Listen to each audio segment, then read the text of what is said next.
Hello, I'm attorney Palmer Johnson. I specialize in family law matters with a particular focus on helping mothers navigate legal proceedings that affect their families. Another area of law that I am very passionate about is adoption, and I'm going to talk about adoption at a kind of high level today and what that looks like. There's a lot of different scenarios and ways that an adoption can occur, but I'm going to talk about today specifically an infant that's being placed with two non-biological parents and what that process might look like and what you could expect. This would be a situation where someone who is pregnant has decided they would want to place their child for adoption, and they've selected you as the prospective parents. During the birth mother's term of pregnancy, you can provide her with some support and assistance with things like medical needs, but you can't essentially provide so much support or gifts or promises of things that are inducing her to place the child for adoption. That's going to be kind of the test, because you'll have to disclose all of these expenses to the court.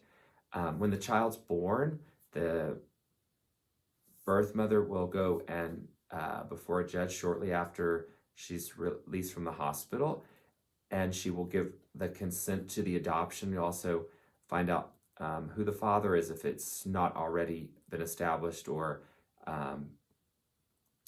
you need more information about that, because both parents' rights are going to have to be terminated, even if the mother is consenting. And so after the consent is received, then a temporary custody order or guardianship will be given to the prospective adopting parent. So they'll have custody of physical custody of this baby during the pendency of the matter.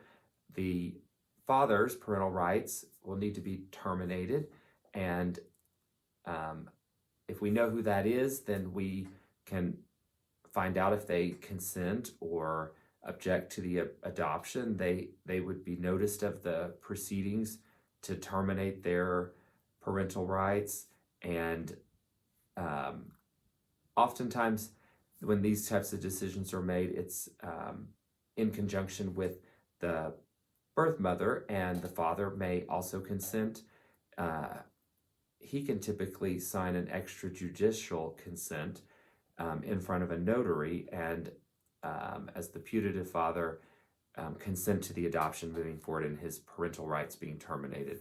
It can also be easier if the parties, for some reason, are more transient or difficult to locate. When they're all together, if everyone is in agreement, it's a very good thing to be able to get everybody documented that they're on the same page, because that's really what the court needs to know. And then as to the prospective adopting family, once the parental rights are terminated, there's going to be some things that you're going to have to do before the adoption's finalized, essentially to show that the adoption's in the best interest. Conducting a home study, these can take some time to do, and there's some expense related to them. They also periodically have to be updated, so it's something that you typically need to kind of plan for. You'll need to undergo background checks and make sure that there's nothing in your history that would prevent you from being a suitable placement for this child.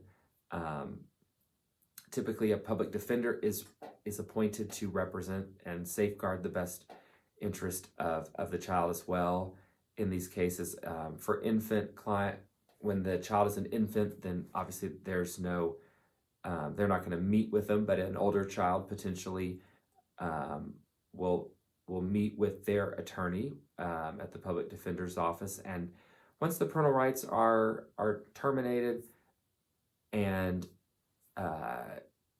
you're ready to proceed with the actual adoption, you file your home study, you meet all the statutory obligations of disclosures and documents that the court needs to see in order to finalize the adoption, and then set the matter for a final hearing, which is usually a very happy day for the adopting parents, because once that adoption is finalized, the child's last name can be changed. The child's name can be changed altogether if the child was given a name at birth that the parents decided they wanted to do something different with, and you send that final order in, and a new birth certificate is issued listing both of the adoptive parents as the biological parents of the minor child. So if you are contemplating adoption, or find yourself in a situation where someone's approached you and you have questions about what you legally can and can't do, and need assistance with the legal side of that process, please reach out to me at moms.law. I absolutely love doing these types of cases, and really see that as such a positive part of the family law practice. So always advocate for really positive, happy, consented to adoptions.